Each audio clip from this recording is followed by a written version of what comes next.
diyaaraddu hawada maraysaa dib loo soo celiyey waa faldambiyeed iyo isku day dil oo laga xisaabtami doono waqtigeeda waxaad ogtihiin muddadii u dambaysay waxaan ka qayb galnay shirkii magaalada Kismaayo ka dhacay ee looga hadlayay dalkan sidii loo xasilin lahaa oo doorasho loo dhan yahay loo geli lahaa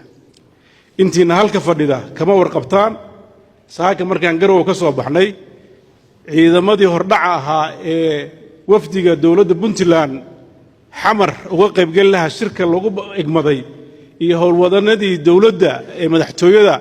oo maanta safar u galay iyagoo dhex hawada maraya ayaa laga soo celiyay diyaaradoodii waxaa dhacday mas'uuliyad darro inta badan diyaaraduhu waxaad ogtihiin shidaalka meesha ay tagayaan bay marka dambe ka soo qaataan ay soo noqonayaan diyaaraddu hawada maraysaa dib loo soo celiyey waa faldambiyeed iyo isku day dil oo laga xisaabtami doono waqtigeeda laakiin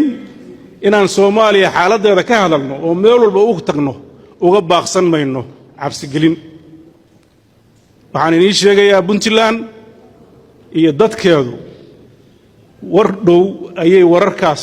iyo wixii naga gudban ka soo sheegi doonaan laakiin intana waa hordhac aan rabo inaad ogaataan maadaama hadda ay dhacday